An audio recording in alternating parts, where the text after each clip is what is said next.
Buenas noches, en un momentito empezamos. Vamos a ver si se conectan más.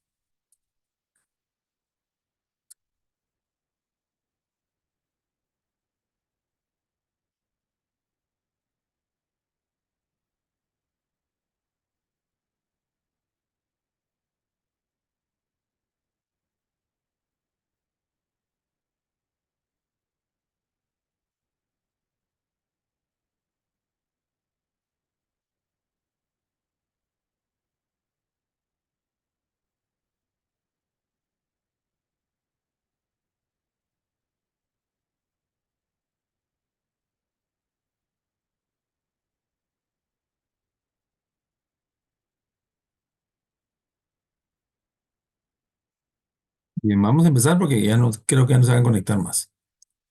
¿Cómo están? Feliz noche. Buenas noches. Buenas noches. Anoche, ¿Cómo han estado? bien, gracias. Qué bueno. Vamos a empezar entonces.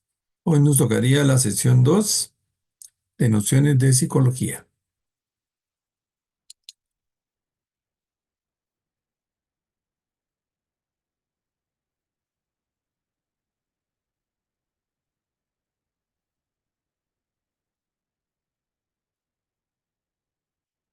¿Me dicen si ven la presentación? Sí se ve. De acuerdo.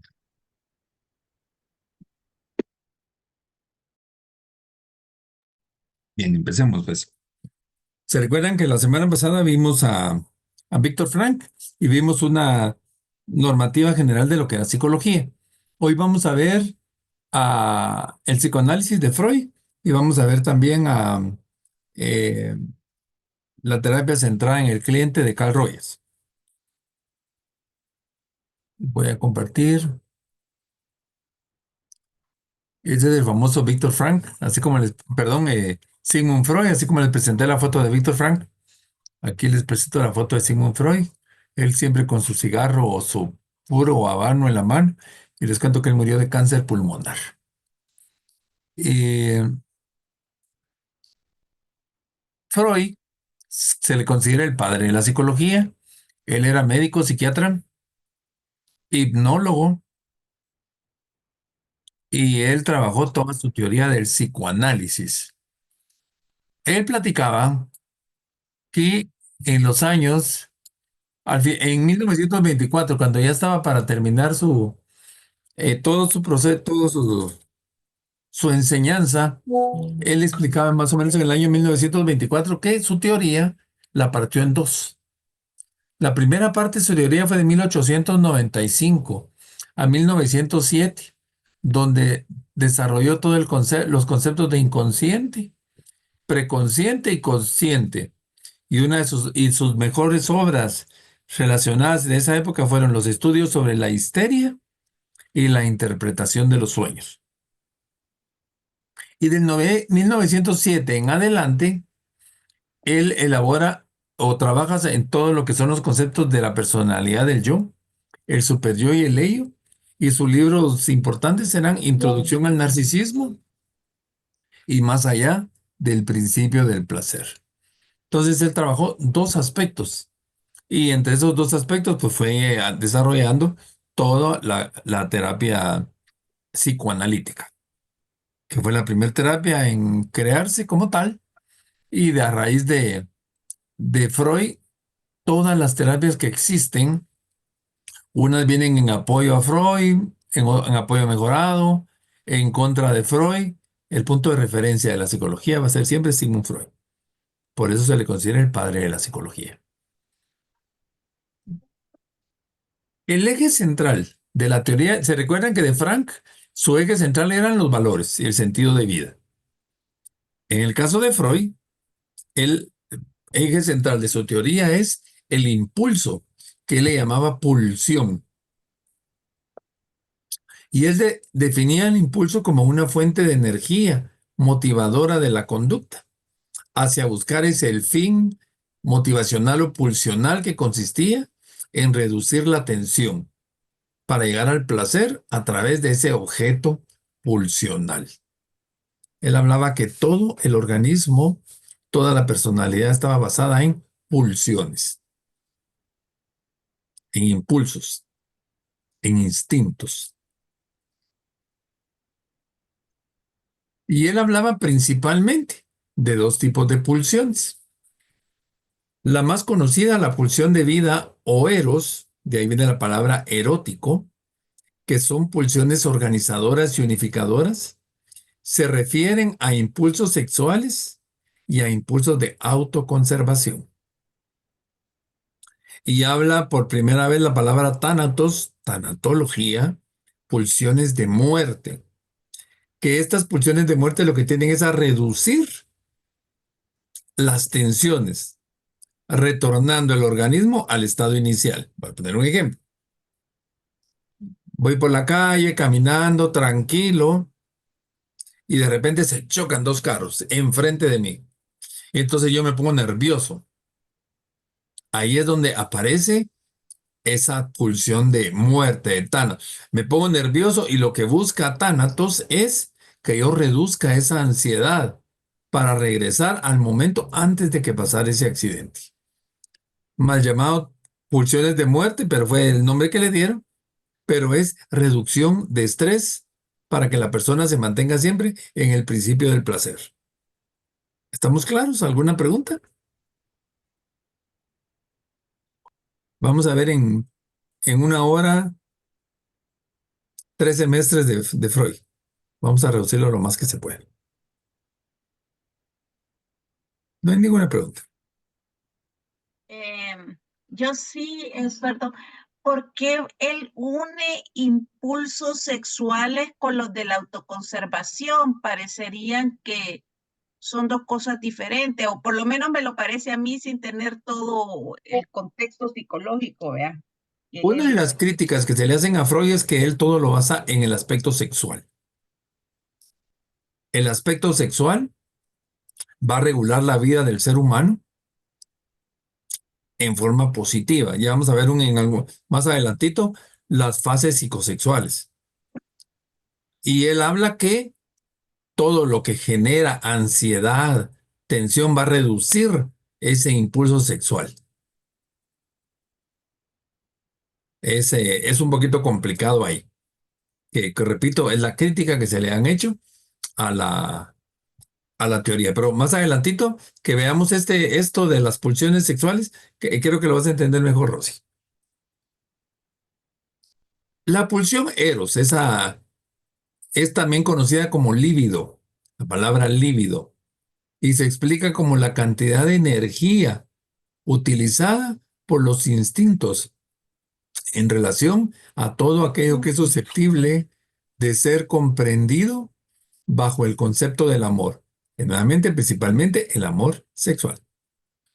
Y él decía que la pulsión o ese impulso y entre el conflicto de pulsiones, conflictos placenteros y no tan placenteros, y los mecanismos de defensas elaborados para reducir la angustia, nos daban como resultado el proceso mental. O sea que el aprendizaje, según Freud, se tenía de ese conflicto que tenemos a lo largo de la vida de nuestros instintos, más los mecanismos de defensas que utilizamos para reducir ese estrés entre pulsiones negativas. Ahorita lo voy a explicar de mejor forma. ¿Alguna pregunta?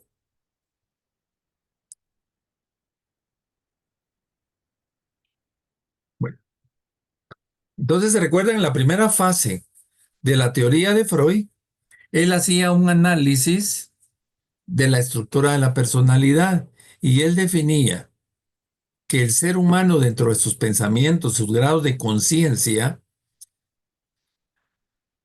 se podían adoptar con respecto al propio comportamiento, definiendo el consciente, el preconsciente y el inconsciente. Veamos aquí este iceberg.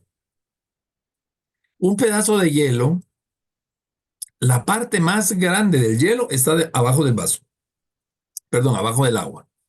Ustedes miran un iceberg en el mar y se ve, ay, qué bonito ese hielo, pero abajo es un monstruo de hielo. Él decía entonces que el consciente era la parte que se ve.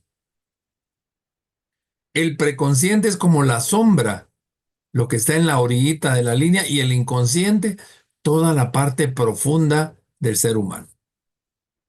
En otras palabras, el consciente es el hoy, el presente. El preconsciente es lo que hemos vivido en los últimos 30 días, 2 meses. Y el inconsciente es lo que hemos vivido desde hace 2 meses hasta que nacimos. Y por eso él le pone importancia dentro del análisis de la persona, la historia familiar. Yo no sé si les pregunto, ¿ustedes se recuerdan de algo antes de sus 3 años de edad?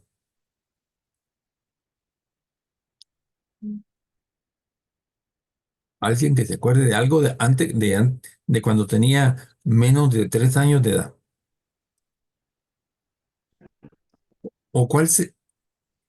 Ahora ibas a decir algo? ¿O el primer recuerdo que tienen de su vida, de qué edad será más o menos?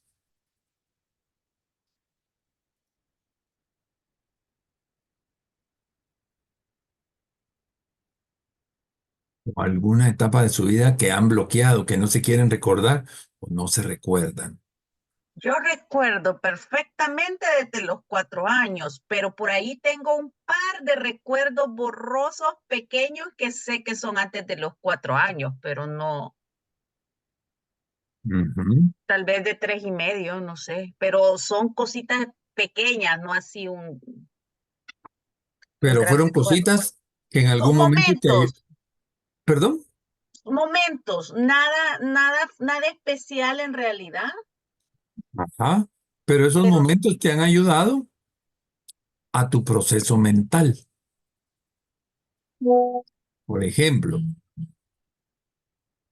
eh,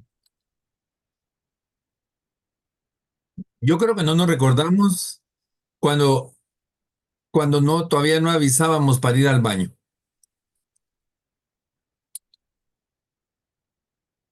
Si nos pegaban, no nos pegaban, si nos regañaban, no nos regañaban.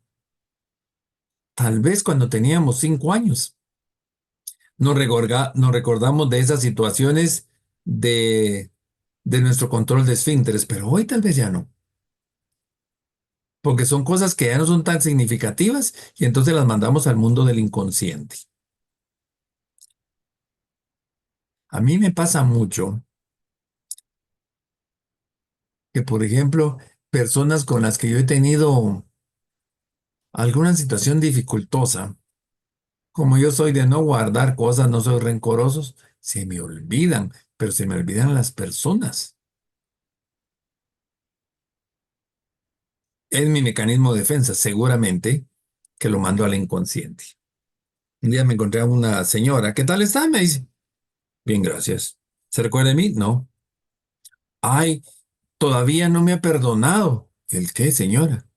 Una vez que yo le fui a reclamar a su casa, me contó toda la historia. Yo digo, no me acuerdo. Ay, no puede ser, me dice, usted seguramente se está burlando de mí. Señora, no me acuerdo ni quién es usted, ni me acuerdo de esa situación. Si esa persona se molestó nuevamente porque yo no me recordaba, es su problema, no el mío. Porque ella se volvió a enojar. Seguramente regresó el enojo a su conciencia y a la fecha no me acuerdo qué fue.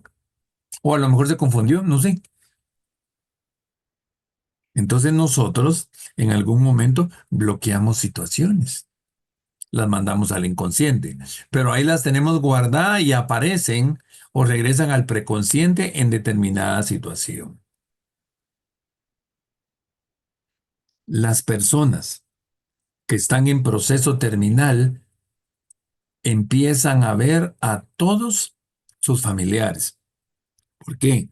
Porque lo que están es profundizando su inconsciente. ¿Sí me explico? Hay personas que no se recuerdan de sus sueños, soñamos todos los días, pero solamente nos recordamos del sueño cuando es muy consciente.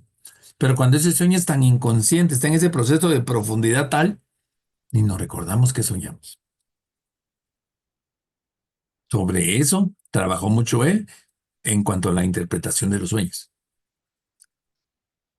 No es que si soñé agua o que, bueno, si soñaron agua, levántense luego porque el cuerpo les está diciendo que tienen que ir a hacer pipí. Eso sí es verídico. Si sueñan que se va a ir entre un barranco es porque están a la orilla de la cama, eso también. Buenas noches. Buenas noches, María Esther. ¿Cómo está, Bárbara? Justo estaba pensando en usted, que le quería... sí, ay, que soy buena. Sí, es que le quería comentar que ya hablé con la mamá de esta niña de Natalia, Diana, su mamá. Sí, Ajá. hablé con ella, ya la agendé porque hoy día supuestamente iba a venir, pero me dejó plantada. Ujú. Bueno, me dejó plantada porque Natalia está mala del estómago, que desde la mañana estaba así.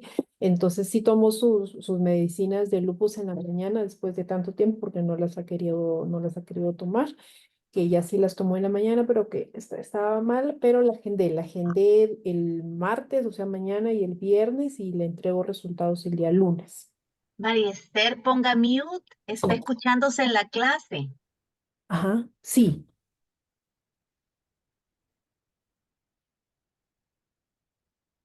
Oh.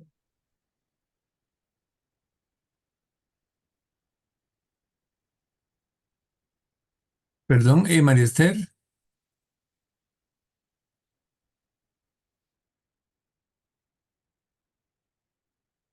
no sé qué pasó. Bueno, entonces, sobre esto trabajó bastante Freud.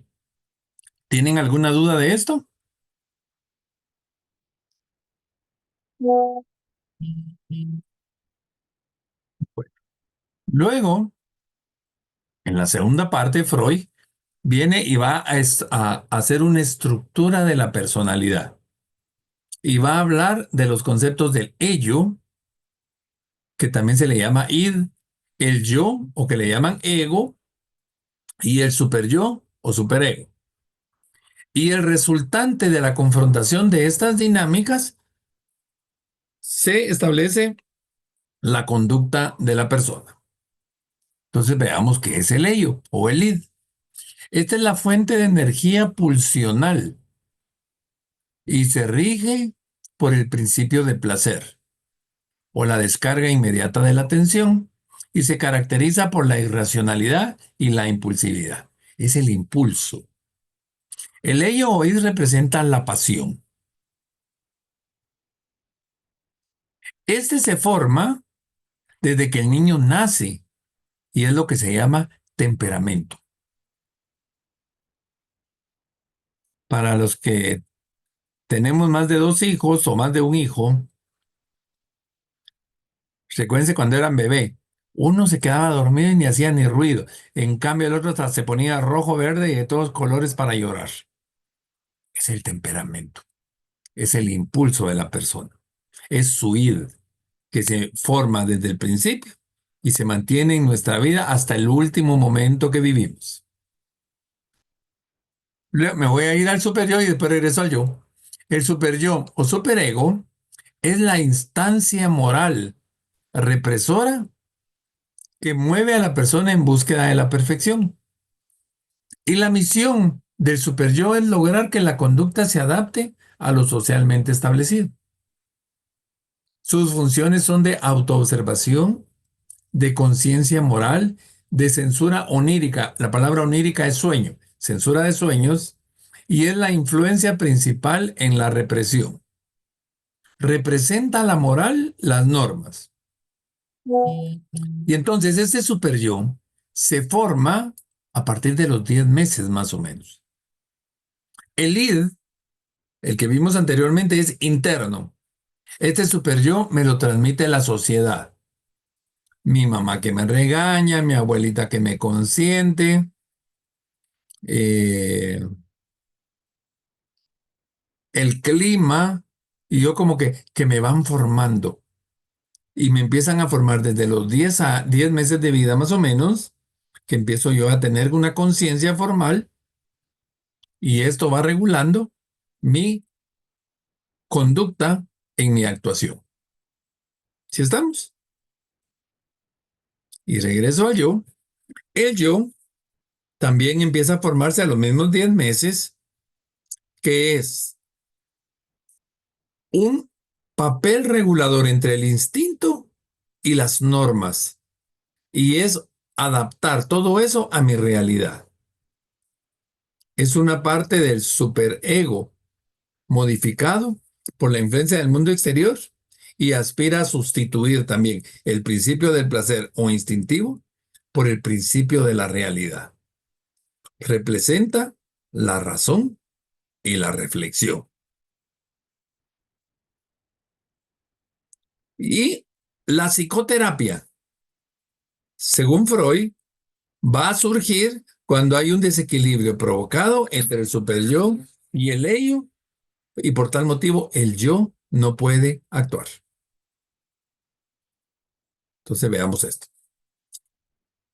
Aquí en este cuadrito tenemos el superyo o superego, que son las normas, lo que se debe o no se debe hacer. Abajo está el ido ello, que es el placer, lo que me gusta o no me gusta hacer. Y el yo, que es una instancia entre los dos, se establece por la razón, que es lo que conviene o no conviene hacer. Y entonces aquí lo puse de amarillo, porque muchas veces el yo, para detener las normas o detener el placer, va a utilizar los mecanismos de defensas. Que los mecanismos de defensa son como amortiguadores que nos van a ayudar a reducir nuestro estrés. Ejemplo, se murió mi mamá. Las normas me dicen que tengo que estar de luto, que debo y que no debo hacer. El placer como que va a entrar en conflicto porque muchas cosas de las que me gustan no las puedo hacer porque no tengo que hacer lo que no me gusta. Y entonces aparece la razón, qué conviene o no conviene. Pero como no estoy preparado, entonces me voy a meter en el racionalismo. Me voy a poner a trabajar, me vuelvo trabajólico, me pongo a leer, me meto en mi mundo racional para evitar las situaciones. Ese mecanismo de defensa se llama racionalización. Otra persona puede meterse en su mecanismo de defensa de negación. Voy a dormir, dormir, dormir para olvidarme de la realidad. Doctor, perdone, ¿cómo dijo que se llamaba el método de defensa del anterior? Racionalización. Ok, muchas gracias. Este es el mecanismo, el otro es de negación. Ahora, cuando un niño se empieza a formar su ego, el mecanismo de defensa que utiliza es el de proyección. Entonces, voy a poner un ejemplo. Yo no soy miedoso a las alturas.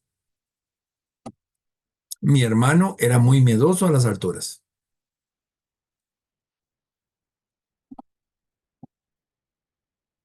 Subir, ¿cómo se llaman estas pasarelas? A mi hermano le daban pánico. Y él ese pánico lo había transmitido a sus hijas. Y un día, las niñas andaban conmigo y teníamos que pasar por una pasarela. Entonces me dice la mayor que tenía como 5 años, ay tío, no pases ahí porque a ti te dan miedo las pasarelas. Se estaba proyectando. Pero digo, a mí no me dan miedo las pasarelas. Bien, a ti te dan miedo porque a mi papá le dan miedo. ¿Y tú cómo te sientes? Ah, como a ti te da miedo, yo no quiero pasar. Pero su mecanismo de defensa no era de, como que su temor, por decir algo, era decir, tengo miedo. Entonces yo le digo, mira, abrázame bien y vamos a pasar y nos vamos a ir riendo de todos esos carros que están ahí abajo. ¿Te parece? La niña la pasó sin miedo. Porque ella se proyectó el temor que tenía, me lo quiso trasladar a mí, pero yo le proyecté lo contrario, que también se puede llamar un mecanismo de defensa de desplazamiento. ¿Qué otros? Bueno, hay una serie de mecanismos también de idealización, por ejemplo, de rompimiento. Les voy a poner un ejemplo que pasa mucho. Hay personas que tienen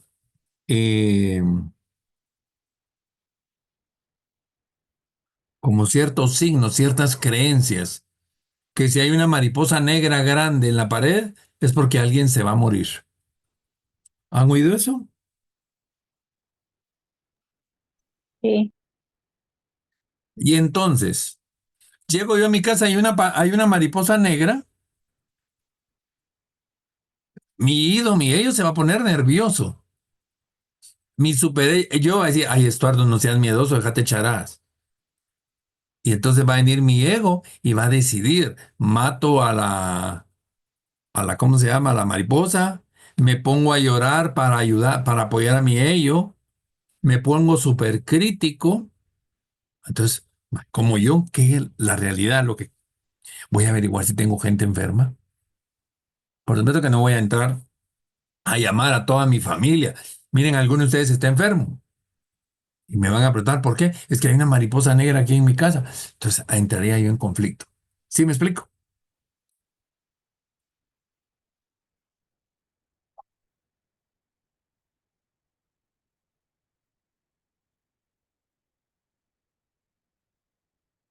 Todos necesitamos de los mecanismos de defensa, porque son como soportes. Sí.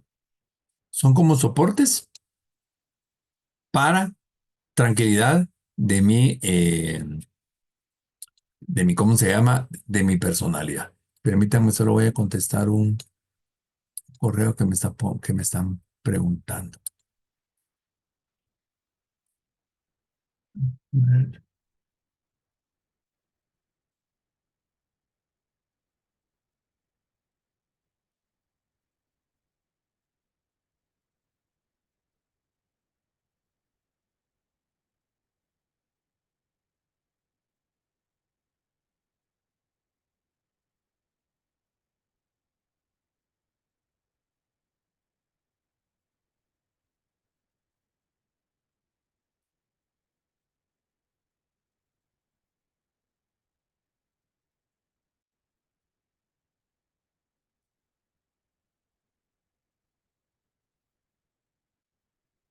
Ya estoy. Déjenme. ¿Sí se ve la presentación? Sí se ve. Ah, bueno, entonces,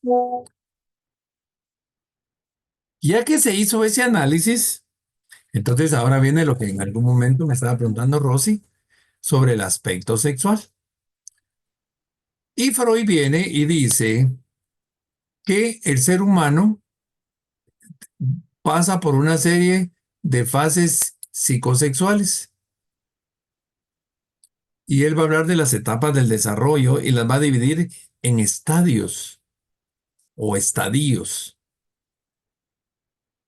Estos estadios o estadios, inicialmente los primeros 3 años van a ser pregenitales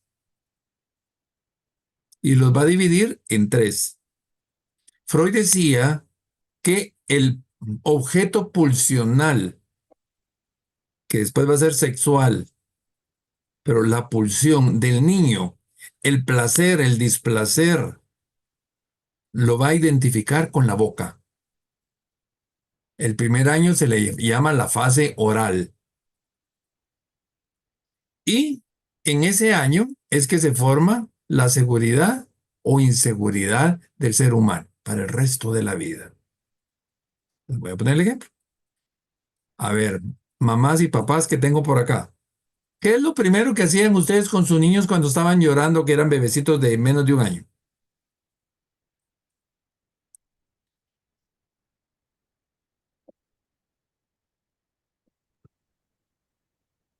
Bueno, en mi caso yo observaba si no le faltaba comida, si de Ujú. repente estaba bien, si su pañalito estaba limpio. Pero lo primero, la comida. Sí. Entonces era o pacha, o pecho, o pepe. Ujú. Y el niño descubre el mundo llevándoselo todo a la boca. Puro chuchito. Los perritos todos se lo llevan a la boca. ¿Sí? Sí. Entonces, ¿qué hacían las mamás? Tal vez el niño no tenía hambre y le metían la pacha a la pura fuerza, le generaban inseguridad. O les voy a poner un ejemplo. Eh, las costumbres, la gente como que ve negativo que una mamá le dé lactancia a su bebé. Y entonces, ¿qué hacen las mamás? Se tapan. El niño está comiendo en oscuras. ¿A ustedes les gustaría comer a oscuras? ¿Les No. gustaría que se las lleven al baño a comer? Porque hay muchas mamás que para que no las vean se van al baño a comer, a darle de comer al niño. Y a veces hay agresividad. Por ejemplo, el niño cuando ya le salen los dientes muerde el pezón. Y hay mamás que hasta le pegan al niño, o se pelean, o les dicen, y el niño no entiende porque es su acto de pulsión. Y se lo voy a poner como más dramático y chistoso también. No sé si ustedes han ido al mercado. Está la señora que vende en el mercado con su muchachito en la espalda. Y empieza a llorar y se lo jalan para acá, se suben la blusa y les zampan el pecho y les tapan la cara. Ahogan a ese muchachito. Ya se hicieron esa imagen. Bueno, 20 años después, cuando nosotros vamos a algún lugar, por ejemplo, vamos al cine, y lo primero que hacemos es pasar comprando nuestra bote de palomitas de maíz, hot dogs, aguas, chocolates y todo lo demás. Y estamos en la película así, ¿verdad? Y mientras más emocionados estamos, comemos más rápido. No solo en el cine. Cuando estamos con una situación de tensión donde nos sentimos inseguros, o nos da ganas de comer, o se nos quita el hambre, o tenemos problemas de bulimia, de anorexia, tenemos resequedad en la boca, y todo por concepto de seguridad e inseguridad. ¿Y cómo cubrimos nuestra seguridad? Comiendo, fumando, tomando gaseosas, tomando alcohol, que esa se llama fijación oral. Las fijaciones son cuando nuestro organismo necesita tranquilidad, que ese primer año, miren, fue seguridad e inseguridad. ¿Alguna pregunta?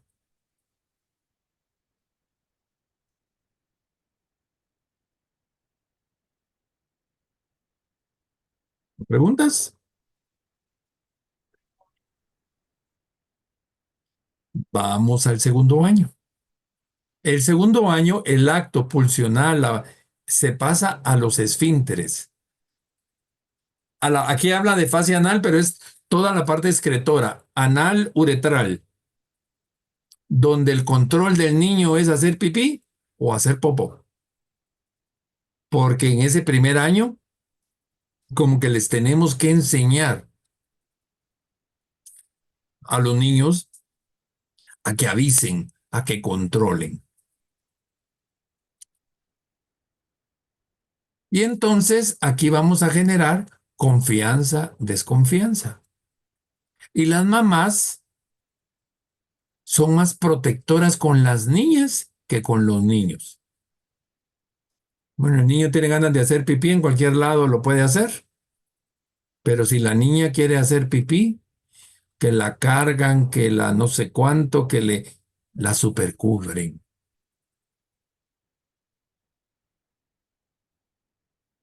El niño pues genera un ambiente de confianza o desconfianza porque lo regañan, a veces lo dejan encerrado en el baño con una nica, le apagan la luz.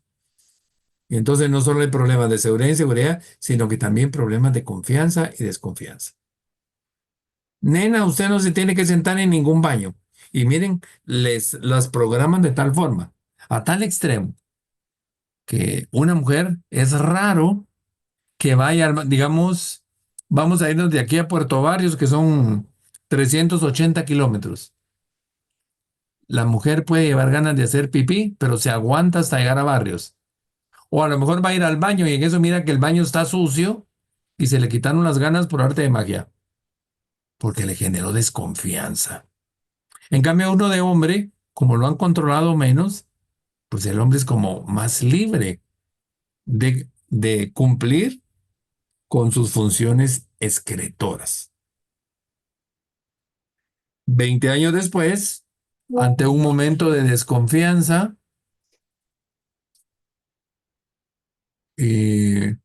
dolor de estómago, diarrea, estreñimiento, problemas gastrointestinales,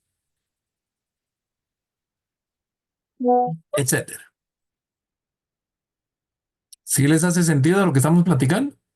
Entonces, miren, en los primeros 2 años ya nos paseamos en los patojos, si al generar los inseguros, seguros, confiados o desconfiados. Desconfiadas. Y les voy a poner un ejemplo. Fíjense que hoy de esto se van a reír o no les va a gustar. Cuando vamos al baño, ya que terminamos de hacer todo lo que tenemos que hacer, echamos agua y nos quedamos viendo a que se vaya lo que sacamos. Y hasta que se va, salimos. Casi que es como el reflejo cuando mamá le decía a uno, va, mijito, mira, ahí está su popodito, dígale adiós al popodito. ¿Verdad que es risible? Pero así es. Bueno, lo vemos para ver si estamos bien de salud, porque mediante, ¿no? La materia fecal uno mira si está bien de salud, por eso uno mira a su papá. Pero eres intelectual aquí. Pero digamos, todo mundo no lo ve por salud. Muchos Todo el lo mundo lo ven. mira para ver qué digan los compañeros, ¿verdad que lo vemos por salud? Todos lo Sí. vemos por salud. O suponte que te tragaste una moneda de 5 centavos, te pones a verlo para ver si salió la moneda. Es curiosidad. Es curiosidad, curiosidad, pero todos lo hacemos, todos, Todos lo hacemos. No hay todos, nadie que se tape los ojos para echar el agua. no, No. todo el mundo. Ok. No. Pero es casi que como el acto mágico de mamá, ¿verdad? Dígale adiós a su popodito, nene. Ajá, sí, Pero ¿por qué lo hacemos entonces? Perdón, curiosidad. Rosy. ¿Por qué lo hacemos? Por pura curiosidad. Sí, por tu confianza y desconfianza. Y te voy a poner un ejemplo. Más para las mujeres. ¿A ustedes se les hace fácil ir al baño en un baño ajeno? Depende de dónde sea el lugar. Ah, bueno, Si Correcto. es pero un lugar digamos, si es un confiable. familiar, si vas. Suponte Ujú. que vas a ir a la casa de los papás de una tu amiga. Bueno, Sí, es un depende, lugar si es, confiable. depende, ¿no? Si es para hacer el 2, no. Para hacer el 2 sí me da pena. En una casa, digamos, de un familiar sí me da pena, ¿no? Pero el No uno sí. digamos en la casa de uno familiar, sino, por ejemplo, vas a ir a visitar a, qué sé yo, a una clínica o a un lugar, puedo entrar al baño, ¿no? No, Pero es si es pública no me da pena. por la desconfianza. En cambio, a los hombres nos cuesta menos. Y las mujeres padecen más de estreñimiento, de hemorroides, aparte de las hemorroides también por los embarazos, por Ujú. el aguantarse mucho. Y hay más cáncer de colon en mujeres que en hombres, generados por confianza o desconfianza. Hay un estudio del cáncer que el cáncer es, eh, ¿cómo se llama? Enojos mal manejados, pleitos mal manejados, que nos regresan a la seguridad e inseguridad o a la confianza o desconfianza. Y luego, después de los 2 años, ya entra la etapa del desarrollo fálica, que le llaman fálica porque el hombre tiene pene, un falo, y la mujer no tiene pene. Y entonces el niño descubre su identidad corporal. Más ahora que los niños los mandamos desde pequeñitos al nursery. Y ellos ven a sus compañeritos y a sus compañeritas desnudos. Ahí no hay todavía identificación sexual. Es una identificación corporal, donde sí el niño sí le puede preguntar a la mamá por qué él tiene y la niña no, o viceversa. En este momento, los niños y las niñas empiezan a toparse, a tocarse. Y ahí entra la mentalidad del padre. Chish, no se toque ahí, se le va a caer. No sea sucio. Y el niño no lo está haciendo por suciedad, simple y sencillamente es como un descubrimiento a su cuerpo. ¿Vamos bien hasta acá? ¿Preguntas? Todo perfecto. Todo bien, gracias. Un niño mal manejado, su identidad corporal va a tener vergüenza de su cuerpo cuando es adolescente o cuando es adulto. Y pasa más en la mujer tenerle vergüenza a su cuerpo que en el hombre.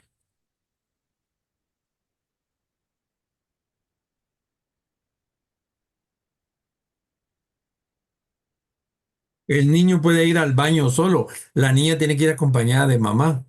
Entonces ahora repitamos la historia. A los 20 años, uno de hombre va a una fiesta y tengo ganas de ir al baño, voy solo. Las mujeres tienen que ir acompañadas al baño. ¿Por qué? Por protección. Porque yo no creo que se metan en el inodoro a platicar, ¿no? Una me imagino que está afuera y la otra adentro. Supongo yo.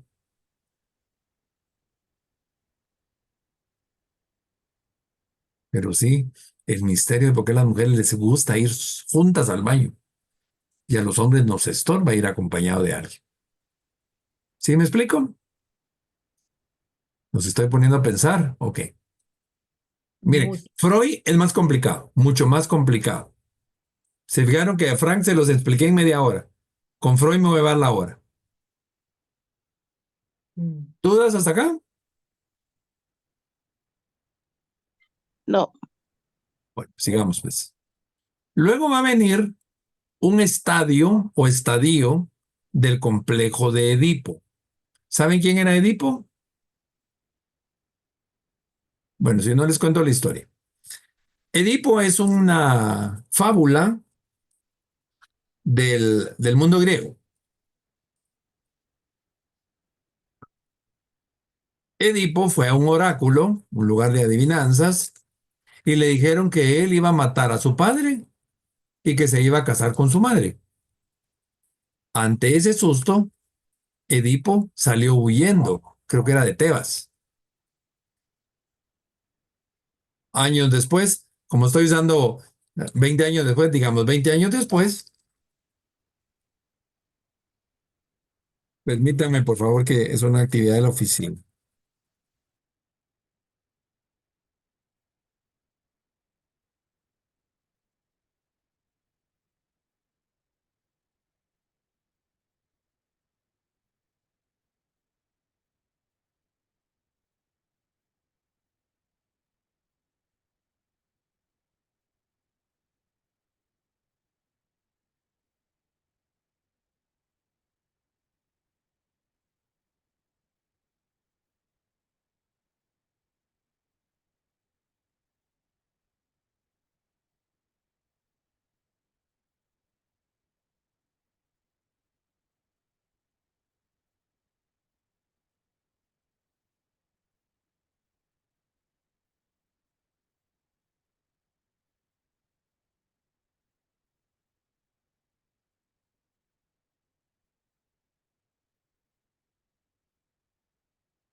mm.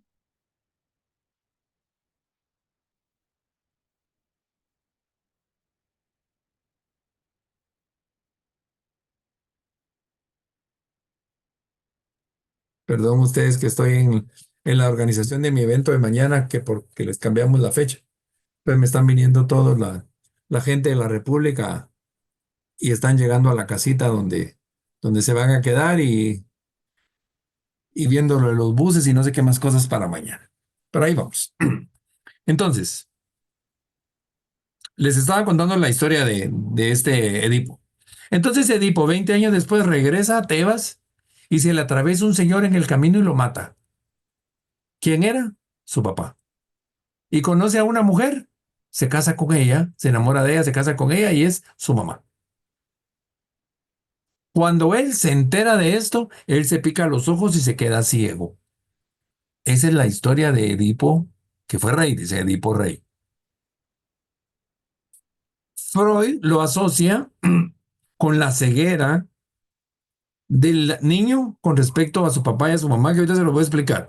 Y en el caso de las mujeres, el complejo se llama de Electra. ¿Y quién era Electra? La hija de Edipo, que dicen que Electra hizo exactamente lo mismo. Entonces, ¿en qué consiste este complejo?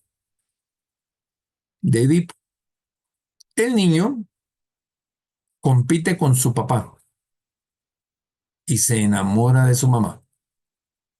La niña compite con su mamá y se enamora de su papá. Por supuesto que un enamoramiento no de amor carnal, sino de amor idealista. Mi mamá es mi novia, yo la quiero mucho, mi papá me estorba. Si hombres, digamos, el niño compite con papá, la niña compite con mamá. Si, por ejemplo, están acostumbrados a bañarse desnudos papá con hijo, el hijo se siente en inferioridad al ver el miembro de su papá con respecto al de él. La niña se ve con aspecto de inferioridad al ver el busto de su mamá con respecto a ella. Y hay una serie de competencias donde el ganador siempre va a ser el que tiene el poder. Y entonces, como yo siempre voy a perder con mi papá de niño, mi mamá me salva. La niña, como siempre va a pelear con su papá la salva. Y entonces aquí viene el actuar de los papás. Una mamá sobreprotectora con su hijo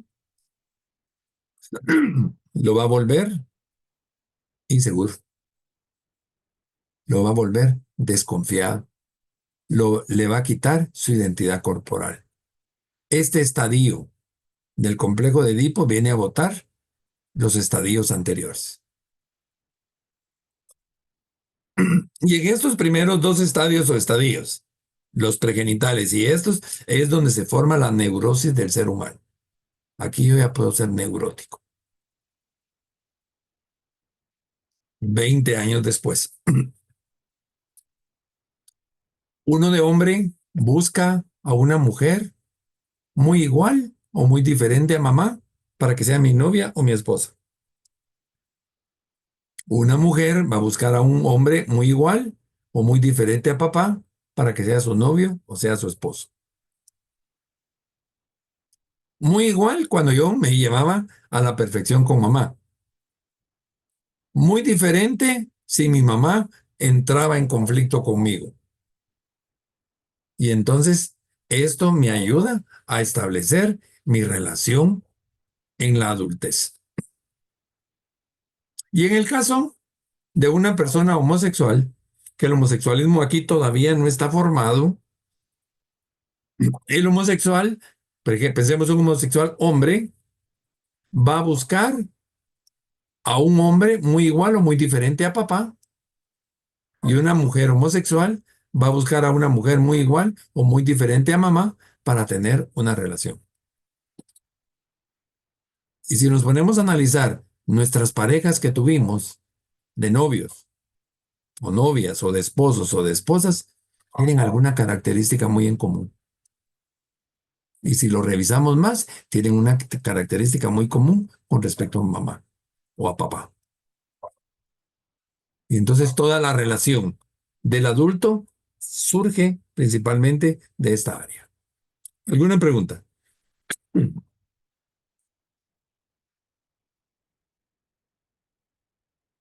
Quedaron muy callados. ¿Qué pasó? Yo creo que al escucharlo uno va como pensando y analizando, aunque son cosas como que pues uno los va aprendiendo en la carrera, pero ya cuando uno las va como asimilando y trayéndolas a la vida de uno, sí, ¿verdad? O sea, yo tengo muchas, a mi papá yo de pequeña siempre lo admiraba, era el más guapo, el súper deportista y todo, y sí en algún momento han tenido las características similares a las de él con las personas que yo he tenido alguna relación.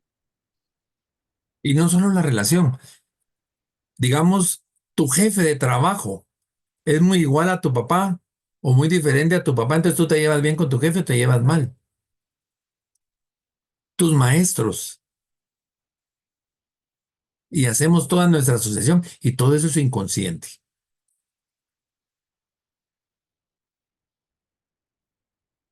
Y muchas veces cuando yo termino una relación, como que la terapia va a ser, veamos dónde fallaste. Y muchas veces vamos a encontrar que la causa del fallo nos regresa a los 4 a 7 años. Por eso es que Freud trabaja mucho la infancia. Después de los 7 años, ya entramos a la primaria, va a haber un periodo de latencia. Ese es un estado aconflictual, o sea, sin conflicto, desexualizado, de extensión extrafamiliar de la problemática edípica, o sea, y ahora yo ya conocí mi mundo, ahora voy a ir a conocer el mundo de los demás, el mundo de mis amigos. En esta época, el niño dice que nunca se va a casar, la niña dice que nunca se va a casar. El niño tiene que estar con niños, la niña con niñas. Y ahora, digamos, cuando tenemos este proceso de colegios mixtos, como que descompensamos. Yo no les voy a decir si es bueno o es malo, porque eso va a depender mucho de la normativa y creencias de cada familia.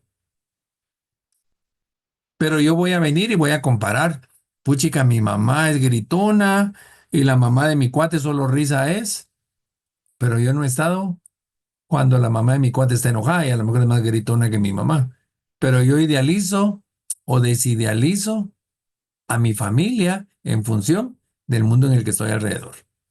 Y todos los adolescentes previos dicen, es que en la casa de mis amigos toman como punto de referencia a los demás para salir de ese cascarón que tienen por casa. Y nuevamente, 20 años después, el joven o el adulto quiere ser de casa o quiere mantenerse solo fuera de casa. Y por último, el periodo genital, donde acá los órganos excretores hasta este momento se convierten en órganos reproductores. Antes de los 12 años que no ha habido desarrollo psicosexual o sexual, los órganos pene y vagina son órganos excretores. Pero de acá en adelante ya son órganos excretores y órganos sexuales reproductores. Y es en este periodo donde vamos a tener dos aspectos, dos fases, la pubertad y la adolescencia. La pubertad es el cambio físico y la adolescencia es el cambio hormonal de carácter. Y aquí van a surgir todas las crisis narcisistas e identificatorias. Y surge como el más grande sustituto parental la masturbación, más en hombres que en mujeres. Aparece la idea de la muerte y el resurgimiento de ideas represivas.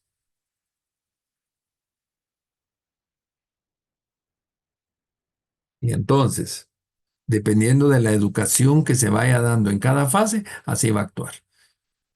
A los jóvenes que están en su periodo genital hay que trabajar hábitos, hay que trabajar deporte, hay que trabajar salud, para que no sea la masturbación, las drogas y todo los que se apoderen de su voluntad. Y entonces, cuando yo voy a trabajar con un paciente con problemas de adicciones, me puedo venir a ver si no hay problemas desde el primer año en seguridad e inseguridad, si no fue problema anal de confianza o desconfianza, o si no fue algún problema por acá.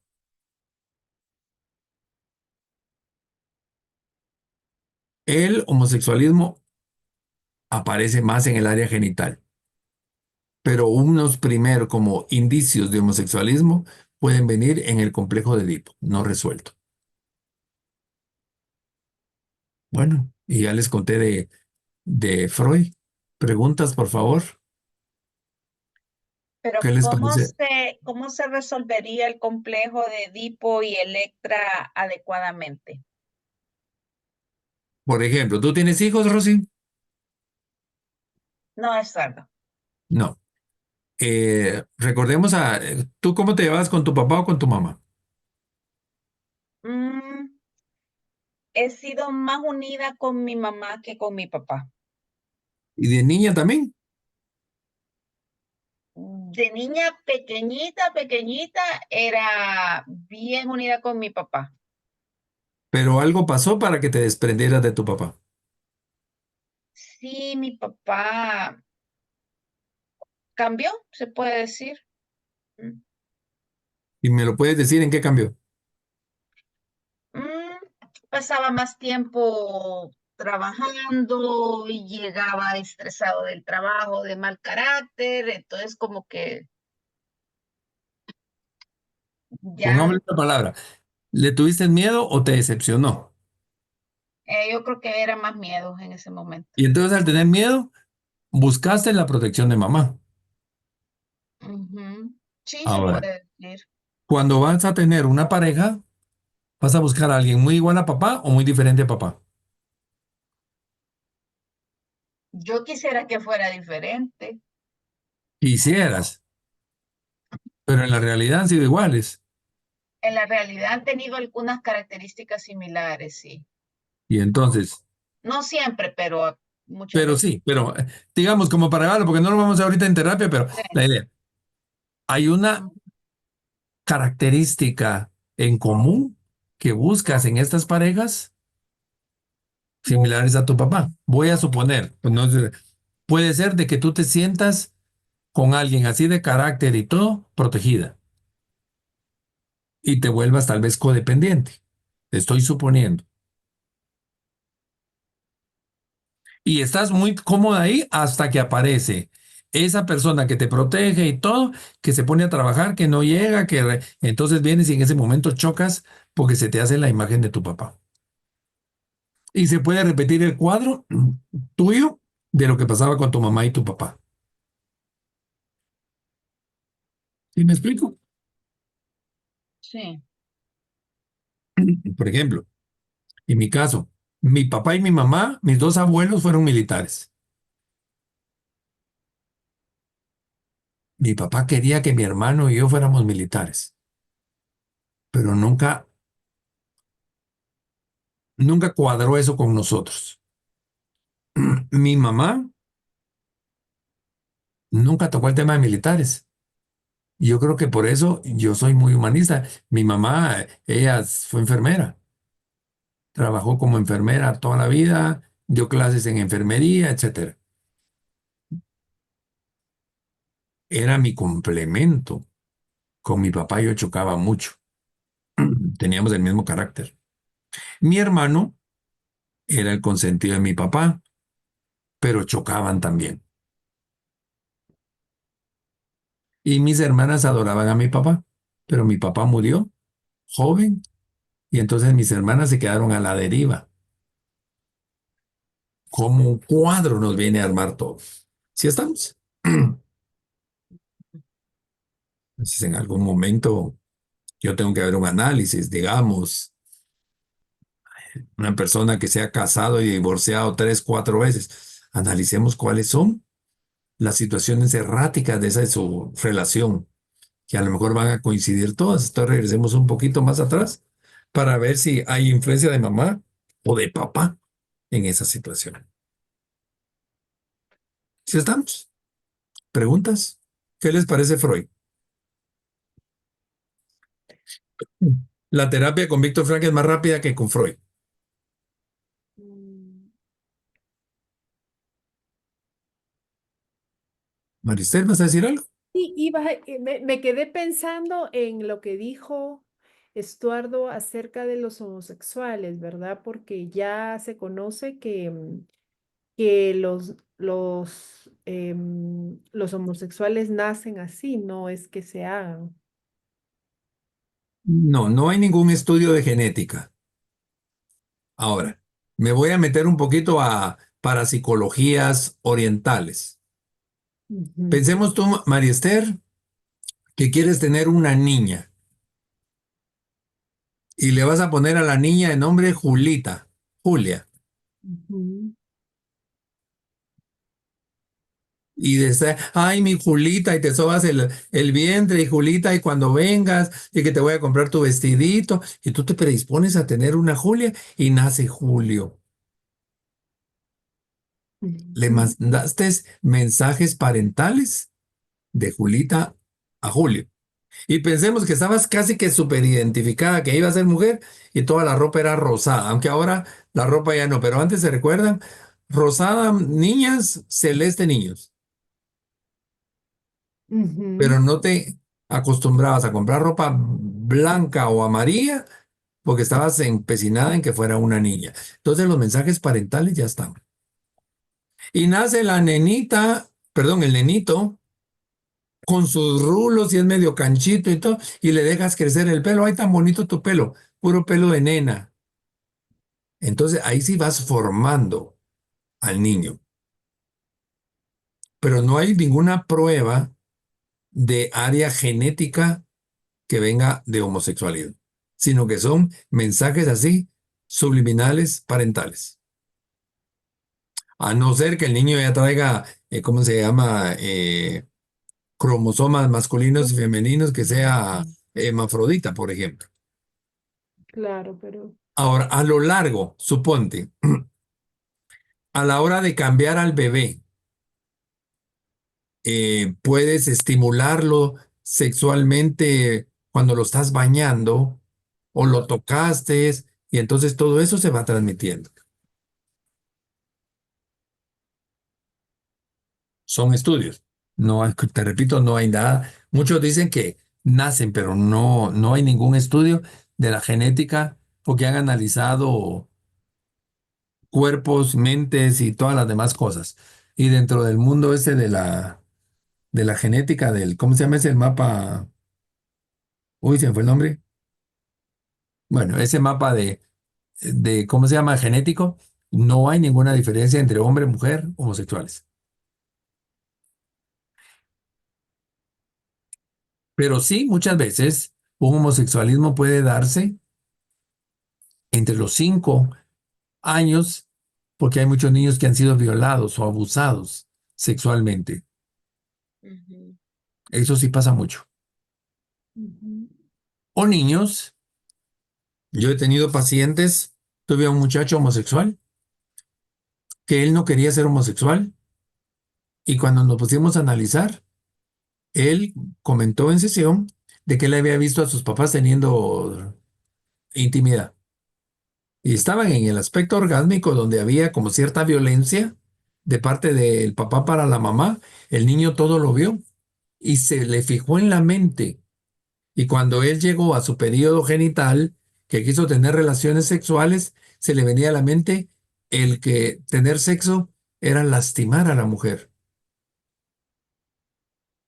Y entonces él no tenía erección, porque ujú, cuando en su mente llegaba claro. la necesidad, por ponerle un nombre, se bloqueaba y no llegaba a nada.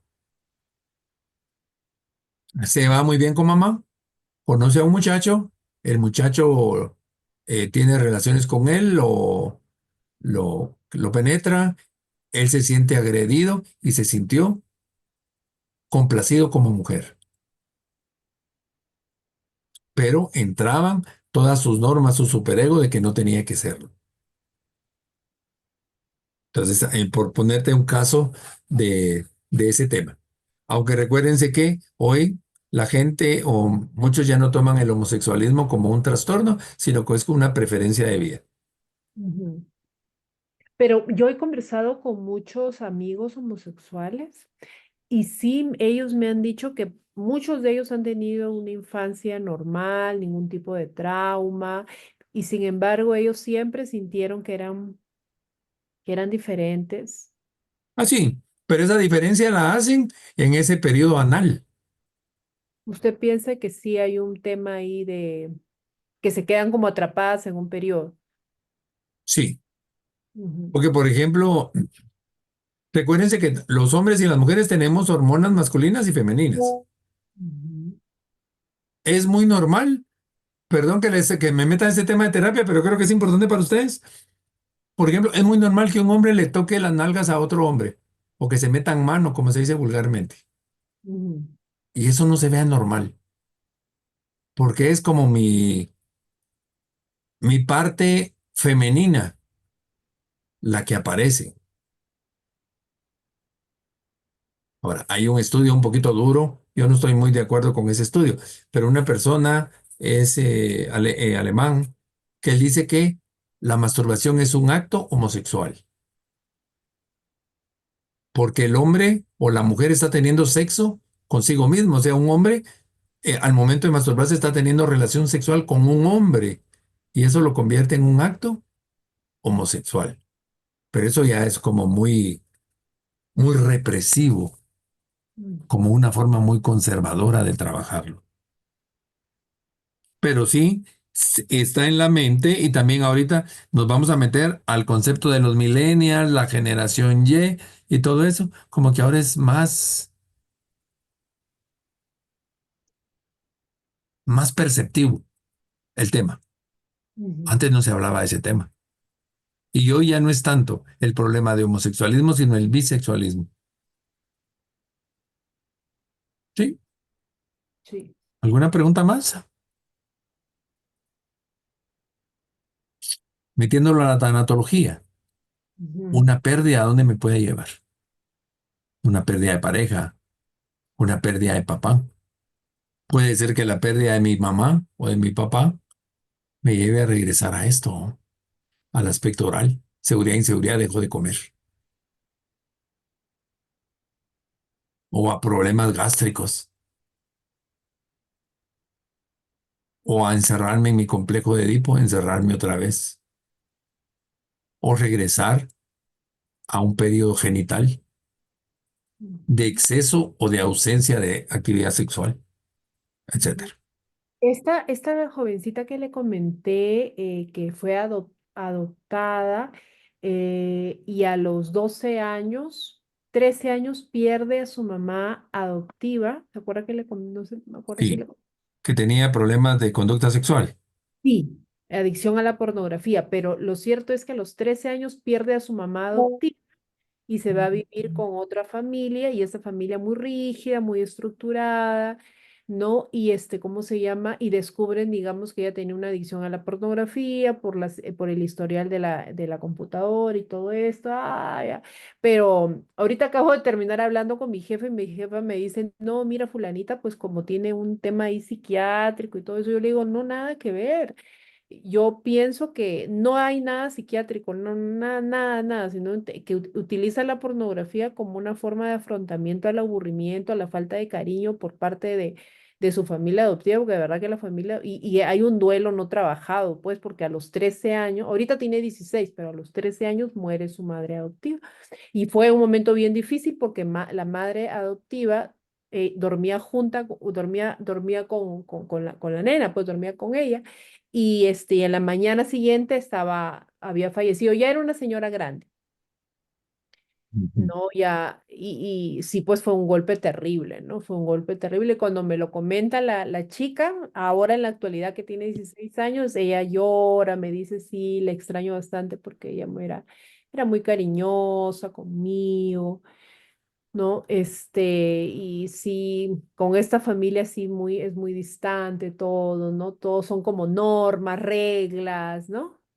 No tratan, digamos, la conexión primero. Entonces aquí está lo que está en rojo. Ella está buscando sustitutos parentales y por ahí tendrías que trabajar. Esa idea de muerte, ideas represivas. En lugar de masturbación, aquí es adicción a la pornografía, pero puede ser que también haya masturbación, De hecho que debe haber.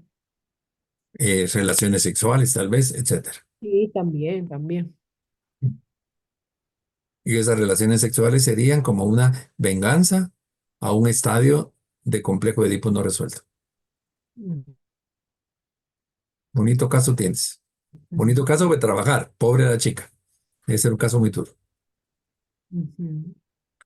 Bueno, vamos a entrar ahora. Eduardo, pero todo mundo cuando afronta un duelo está queriendo decir que se relaciona de alguna manera actuando con, con algo que está catalogado dentro de una de todas esas etapas o puede haber que no.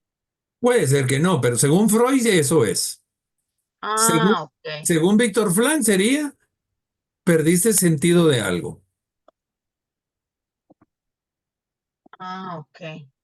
Sí, entonces, ahorita yo aquí les estoy dando varios aspectos que son importantes conocerlos, porque, ¿por qué? digamos, ¿de qué edad, María Esther, de qué edad perdería a su primera mamá esta niña? A los 13. No, esa es la mamá adoptiva. Ah, ya, adoptada, la adoptaron desde chiquita, la adoptó esta señora desde bebé y la señora ya era una señora grande y muere cuando la nena tenía 13 años. Y Pero antes ella no tuvo relación con su mamá, la no, mamá, no porque la adoptaron desde chiquita, ¿no? ya. Porque ahí Sí. habría que ver, Ujú, digamos, si la señora que la adoptó era madre soltera, si tenía pareja. ujú, Eh, a veces pasa que tal vez la mamá sí la quería y el papá como que no mucho, etcétera. Son de todas las cosas que tendríamos que analizar. ujú. La mamá, yo les digo la abuela porque era una señora grande, era una señora que no tenía pareja, vivía con sus hijos ya mayores y ya la adopta el hijo de la señora, el hijo de Mm. la señora, pero ella sí le dice papá ¿no? A este señor que entra como un padre y la adopta. Y ese señor está casado con una señora y a la señora sí le dice Pero, tía, porque como pero digamos, la amiga. esposa de este hijo, Ajá. ¿cómo era la relación con esa muchacha? Es respetuosa porque la nena es muy respetuosa, la nena es bastante cálida, ¿no? Colaborativa, pero ya como ha habido, digamos, temas, digamos, de pornografía y aparte que la nena está como que le ha hurtado muchas cosas como maquillaje, ¿no? Y dice que la nena es como muy desordenada, muy sucia. Hay conflicto entre mamá e hija, porque la Sí, figura parental la tuvo siempre la abuela. sí, Ya, correcto. cabal, tienes ahí varios elementos para analizar. Caso interesante, Caso interesante, muy correcto. interesante y difícil. Bueno, vamos a entrar ahora a ver a Carl Rogers. Carl Rogers es el iniciador del término acompañamiento o counseling, que es parte de la tanatología. Se los voy a presentar, ahí está. Carl Rogers es teoría americana. Freud y Víctor Frank son terapias o teorías germanas.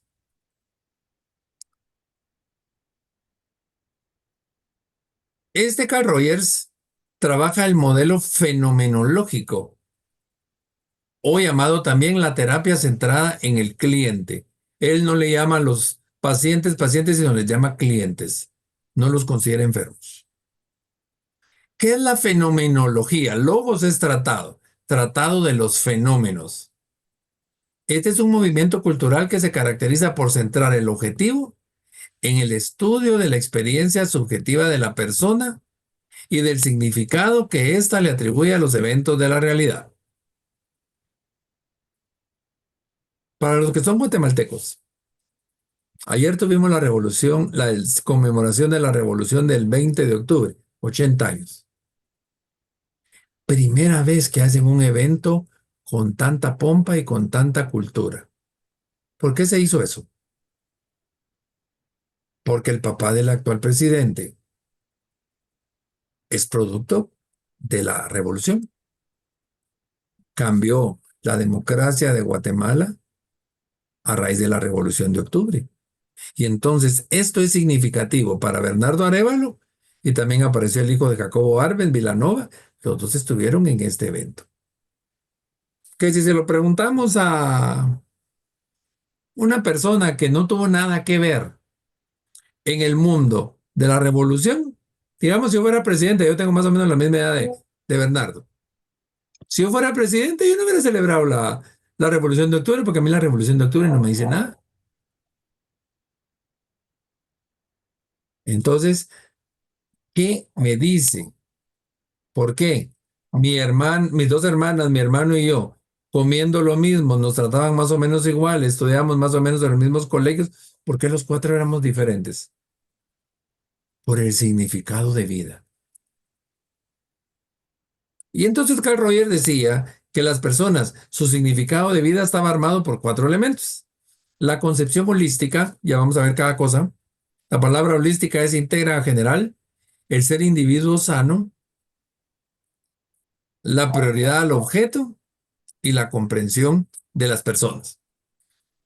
¿Qué es la concepción holística?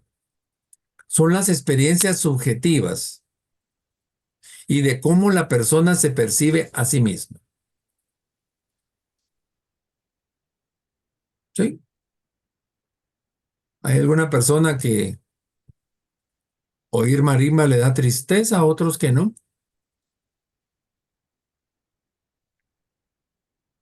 Yo no soy muy marimbero. ¿Cuál es el motivo para no ser marimbero?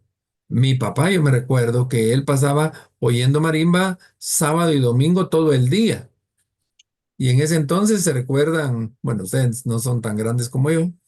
En ese entonces no habían 2 teles, no habían 3 radios, no, era un radio y oír marimba. O es como el béisbol. En esta época a mí el béisbol no me gusta porque mi hermano salía corriendo a apoderarse de la televisión a ver béisbol. Entonces, yo tuve la oportunidad de vivir en España 2 años y un amigo me dice, te voy a poner una música que te va a poner triste. Me puso la marimba y a mí no me dijo nada. Pero hay gente que con solo oír Luna de Xelajuya está brincando y llorando. El significado de las cosas. La comida, ustedes. Perdón, Mariester, ¿tú de dónde eres? Yo soy peruana de Peruvia. Ah, ya. Y Rosy es salvadoreña. ¿Y a quién más tengo Sí, extranjero por aquí?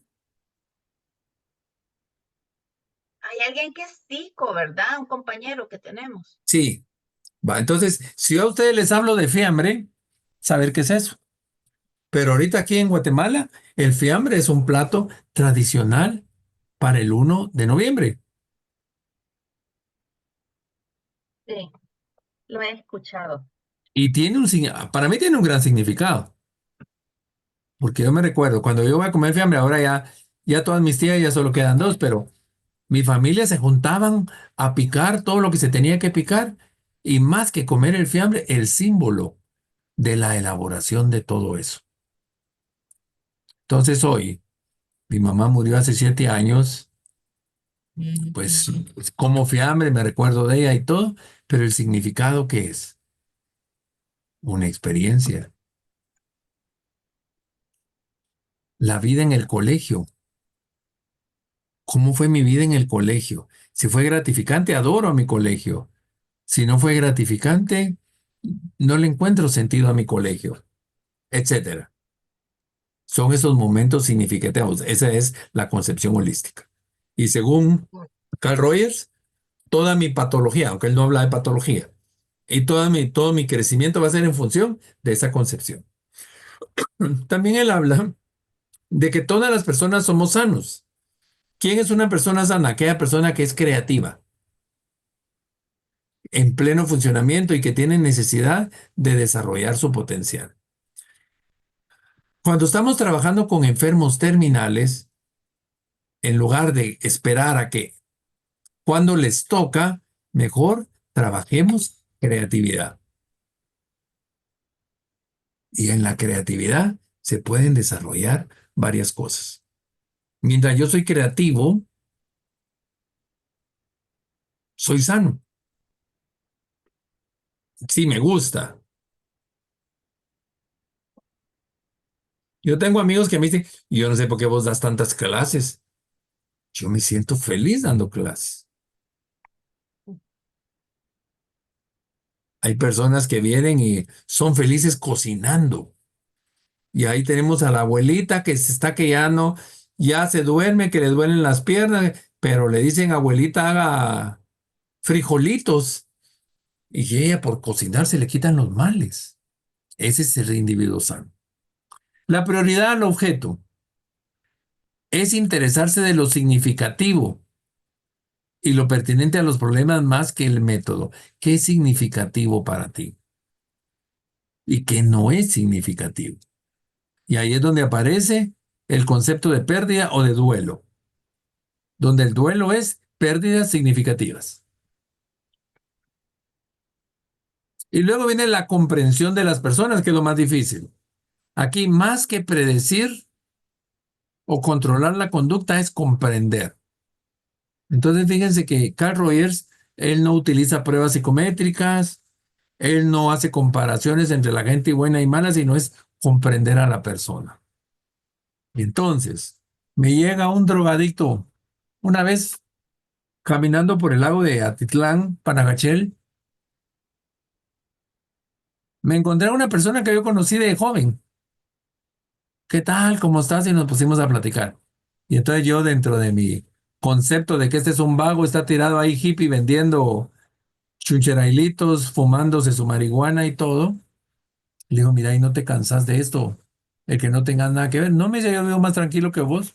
Vos estás estresado porque te tenés que vestir, porque tenés que llegar a tu oficina, porque tenés que pagar el agua, la luz, el teléfono. Yo no pienso en esas cosas. Mire, no lo voy a entender nunca, pero voy a comprenderlo. ¿Qué razón tiene, va? Eres una persona sin estrés. Pero yo le puedo haber dicho, pero mira, el día que te muera, él ni se preocupa por la muerte, porque vive el día a día. Eso es comprender a las personas. ¿Me explico? Ven otro concepto diferente a Freud y a Frank. Para Rogers, el comportamiento humano se asentaba en la experiencia subjetiva del individuo, que es lo que va a determinar sus juicios y su conducta. Entonces, en Perú, ¿ustedes comen el aguacate con azúcar, Maristel? Aguacate con azúcar, no, no se le dice aguacate, se le dice palta. ¿Cómo palta? Palta. Si me dices quieres comer palta, yo te digo que no. Y si me dices que quieres comer aguacate, también te digo que no me gusta. Pero, por ejemplo, Ajá. en Brasil se comen el aguacate o la palta con azúcar. Aquí en Guau. Guatemala se come con sal, Sí, en Perú también, pero no se le dice aguacate, se le dice palta. palta. Por ejemplo, el ceviche peruano lleva palta.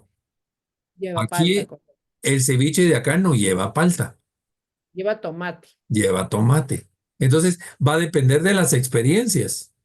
Ujú. Porque a mí no me gusta el aguacate.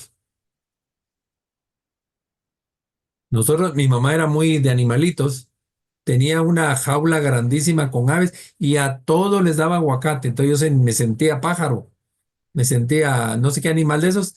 Y luego miraba a mi hermano que se agarraba los grandes aguacates y se los devoraba con pan francés, le llamamos acá pan salado.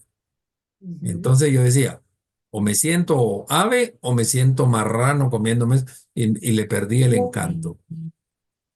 Y no lo como y la gente se ríe y dice, ay, ¿usted por qué no come eso? No me gusta. Y cuando lo pruebo siento esa sensación. Sí. Trabadito yo me van a decir. Pero es experiencia. Ajá. Sí, Uy, sí. supónganse que un día van a comer a McDonald's y se enfermaron. Entonces la experiencia de McDonald's para ustedes para todos es negativa. Ujú. Porque va a ser esa experiencia subjetiva que yo tuve. Ahora, la influencia de Carl Rogers son tres. Uno es la psicología individual de Adler, que ahorita se la voy a explicar. Eso es más o menos años 1930. Luego las filosofías existencialistas de Sartre y Camus, más o menos 1940. Y la teoría de la Gestalt de Wertheimer, que también es alemana, más o menos 1950. ¿Cuál es la psicología de Adler? Adler decía que el hombre es un ser con un potencial positivo de crecimiento y con una innata capacidad creativa que impulsa a la autorrealización y a la mejora. Según Adler, nunca dejamos de aprender. Luego aparece la filosofía de Sartre y Camus, donde nos hacen énfasis en la conciencia de sí mismo, en que yo soy capaz de elegir, de tener una concepción de que yo como un ser en evolución y cambio puedo trascender al mundo físico, pero yo decido. Entonces, Adler crecimiento, filosofía existencialista, toma de decisiones, y la teoría de la Gestalt, que concibe al hombre como un ser holístico activo, en el que todos sus pensamientos, sentimientos, acciones, percepciones, procesos biológicos se interrelacionan de forma inseparable e interactúan con el mundo que nos rodea.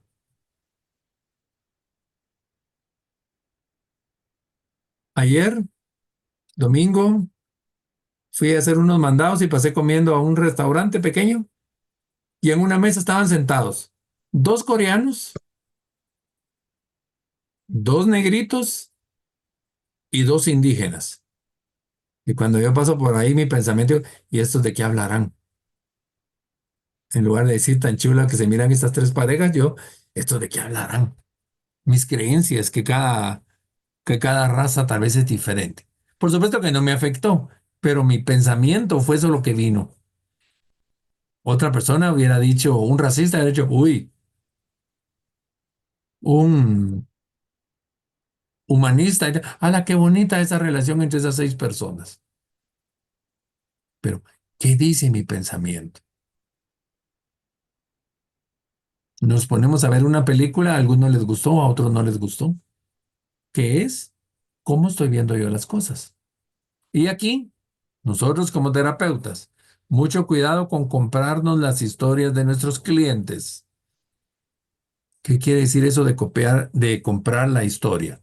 Nos están contando una historia y yo le creí tanto que me metí en la película de esa persona y ya no la puedo ayudar. Yo me voy a meter para preguntar, pero esas preguntas no me van a enganchar a mí en una transferencia o contratransferencia. ¿Estamos? Preguntas hasta acá. ¿No los he cansado mucho con tanta teoría hoy? No, Pero estas otras teorías son del mismo corte de las de Carl Rogers. ¿Carl Rogers es como la base o son otras teorías independientes? Carl Rogers es otro psicólogo que él hizo la terapia centrada en el cliente. Es Ajá. una terapia diferente. Víctor Frank, su terapia es logoterapia, que es enfocado en valores y sentido de vida. Ujú. El punto de partida de Freud son los impulsos, eros y tánatos. El Sí, pero caso me de la refería a Gestalt, Adler. Perdón, me refería a Adler, a la Gestalt. ya, Son, Adler, él es él fue de los primeros que fue en contra de Freud. Él tiene la teoría adleriana. okay. Sartre y Camus no son psicólogos, sino son filósofos sociólogos. Ahora, la Gestalt es otra terapia que esta Ah, lo que trabaja es en el sentido del ser. Por ejemplo, yo podría cerrar una Gestalt es cerrar en el presente situaciones del pasado. Voy a poner un ejemplo. Estamos hablando de algo y de repente te quedas callado. ¿Qué pasó? Ahorita se me vino a la idea cómo cerrar esa situación que traigo desde hace 20 años. Hiciste un insight, hiciste una Gestalt. Voy a contar un caso. Una vez, un amigo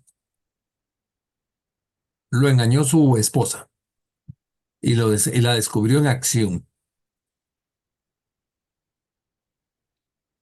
Él casi mata a la esposa. Pero él entró en una situación súper complicada. Entonces, un día yo tenía que ir a un velorio y lo llamé, mira, ¿cómo estás? En tu depresión y todo lo demás. Pues ahí voy, mira, fíjate que yo me hice, ¿no? Estoy un poquito lastimado de la pierna y tengo que ir a un velorio, ¿me acompañás? Y manejás vos. Yo lo llevaba ya con hecho pensado. Cuando llegamos, dije, mira, así de caso que en esa caja está tu esposa. La enterraste.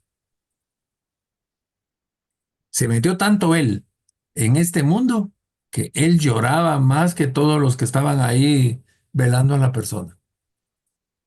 Bueno, me fue a dejar a mi casa y todo el siguiente día me llama y me dice, Estuardo, ¿no vas a ir al entierro? Pues no lo había pensado. Yo te quiero acompañar al entierro. Bueno, vamos pues. Llevaba flores, las tiró en el féretro y él lloraba y todo. Y le digo, ¿y qué pasó? Enterré a mi esposa. A partir de ahora, si yo la veo, va a ser un fantasma. Cerró el caso, ustedes. Eso es una gestalt. O sea, enviudó, él se hizo viudo. Él se hizo viudo. ¿Y Ujú. ¿Y usted qué lo solo hizo? ayudaba? Yo no tenía que decir, ay, pero ¿cómo te vas a hacer viudo? No, porque es Eh, parte de una terapia. Pero usted lo llevó con esa intención, creyó Yo que le da la podía. intención del velorio para que llorara, para que viera lo que era un muerto y todo, pero él se apropió de la historia y cerró su caso. Esa es Interesante. una gestalt. ¿Han visto los concursos esos de Mises? Ujú. Es una Sí. gestal, sería, si te fueras sola a un desierto, ¿a quién te llevarías? ¿Y por qué? Y ahí lo que estás haciendo es proyectándote. Son preguntas proyectivas. Que por cierto, yo voy a hacer una en el Congreso, si alguien va a llegar, voy a hacer una entrevista narrativa. Voy a utilizar un poquito de Gestalt. Y Y en ahí. el caso que usted cuenta, ¿él se separó de la esposa, se divorció o Ah, sí, pero cuando tuvieron que firmar, él pidió llegar cuando ella no estuviera. Y nunca más él volvió a saber de ella. Ujú. No tuvieron hijos.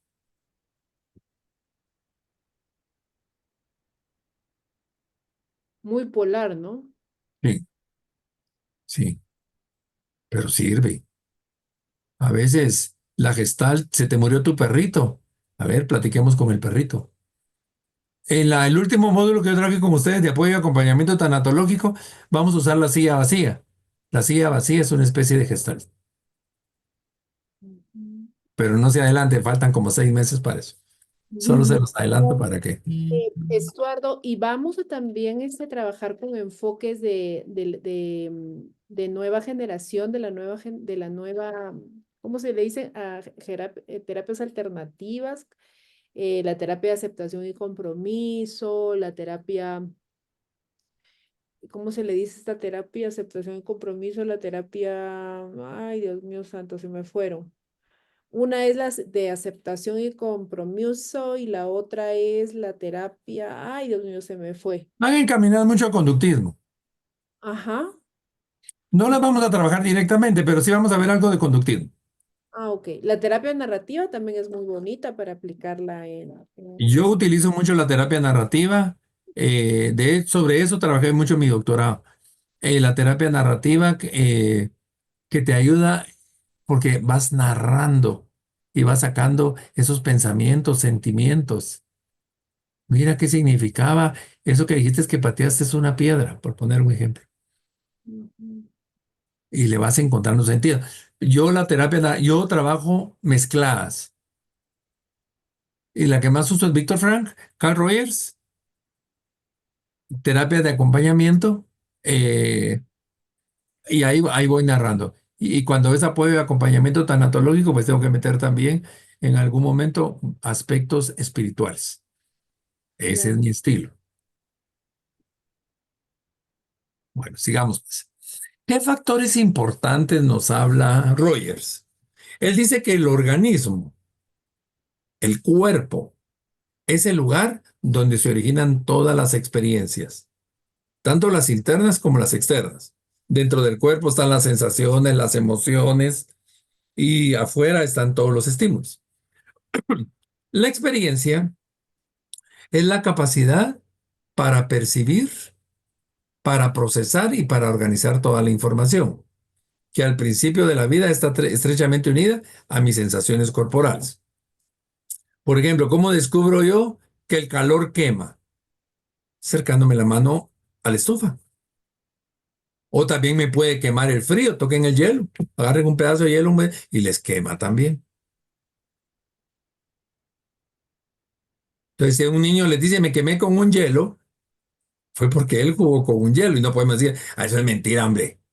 porque uno se quema con fuego, no, porque es experiencia de cada quien. Posteriormente, las interacciones con otras personas van a permitir que yo adquiera experiencias externas. Si yo pertenezco, hoy me encontré con mi primo que tenía rato no verlo y me dice, le digo, ¿qué tal? ¿Cómo has estado? Bien, mira, y seguiste en tu grupo de FINEC. Fíjate que ya no mucho porque conocí otro tipo de personas, como que las experiencias con otras personas le cambiaron el concepto. FINEC es un movimiento de iglesia, ¿cómo es? Fraternidad Internacional de Hombres de Negocios del Evangelio Completo. Él estaba metidísimo, engasado ahí. Por eso es que le pregunté. Pero me dijo que no, que ahorita las experiencias eran de otro tipo. Entonces uno va a cambiar. La conducta de la persona va a estar en función, no del ambiente, ni la estructura de rasgos, sino de mis experiencias vivenciadas por el organismo. Ese va a ser mi campo fenoménico. ¿Se recuerdan que se llama terapia fenomenológica? Entonces, ¿qué experiencias he tenido? Unos amigos se fueron a Europa, los asaltaron, les robaron todo. ¿Qué experiencia tienen de Europa? Fatal.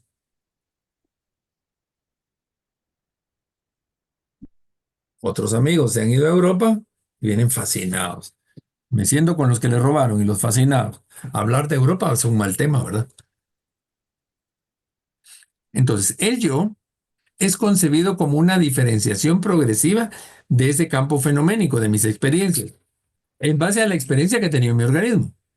Y este mecanismo de experiencias nos va a dar un patrón conceptual compuesto por mis percepciones de mis propias características, mis autopercepciones, y de la relación de mi yo, un yo diferente al de Freud, entre mi yo real y mi yo ideal. Y aquí es donde viene la pregunta, en coach, ¿dónde estás hoy, mi yo real, y dónde quieres estar? Entonces, don Juan se le murió su esposa. ¿Qué significa para usted este momento de muerte? ¿Y qué quiere que signifique en un año? ¿Mi yo real con mi yo ideal? Ahora, ¿con qué me comparo? Me tengo que comparar con lo bueno, porque si me comparo con lo malo, yo soy héroe. Pero si me comparo también solo con lo bueno, puedo ser víctima si yo estoy mal. Entonces aquí, en función de lo que yo soy y lo que yo quiero ser, va a surgir mi autoconcepto. Vean cómo va de diferente forma trabajando la personalidad. Carl Rogers. El yo tiende a mantener una conducta consistente con mi autoimagen, mi autoestima.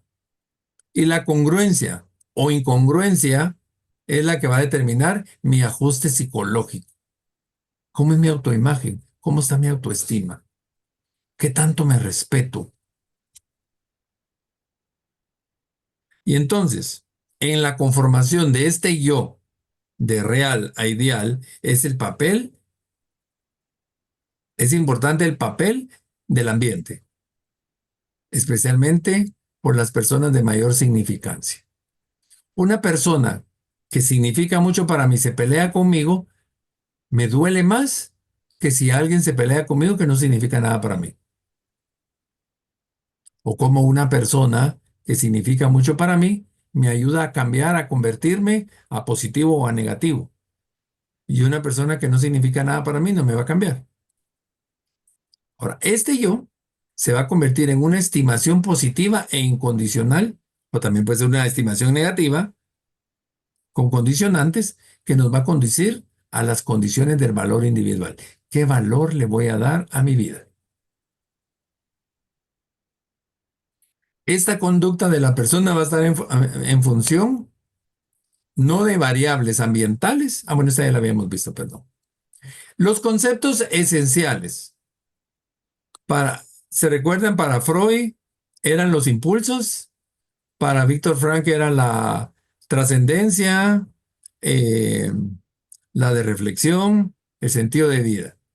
Para Carl Rogers va a ser la autorrealización, la fuerza interna que empuja a la persona a desarrollar al máximo su potencial es mi autorrealización, que va a servir para crearme mí mismo. Y este proceso surge desde la infancia. Y aquí vienen todos los procesos creativos. Desde la infancia vienen todos esos grados de conciencia. Este proceso puede verse influido por la estimación y el respeto a los demás, que serían las condiciones de valor. ¿Cuáles son mis valores? Otro concepto importante es la autoconservación.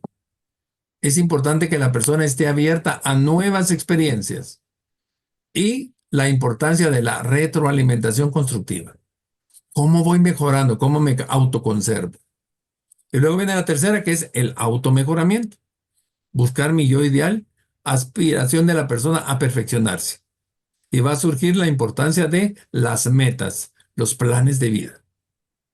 Aquí también es importante para Carl Rogers la no admisión del concepto de enfermedad mental, porque él dice que la enfermedad mental disminuye el concepto del autoconcepto.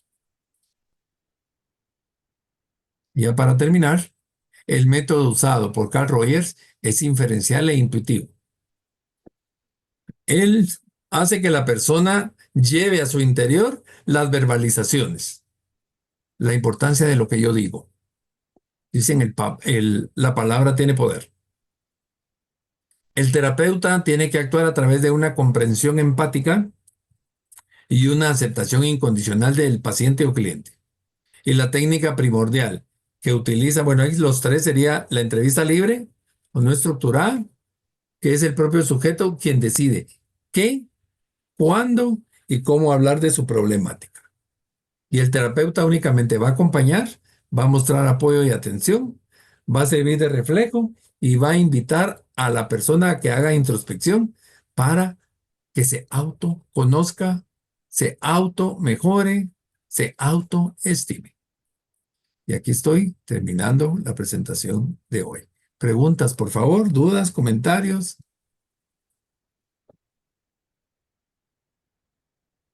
Bonita la clase.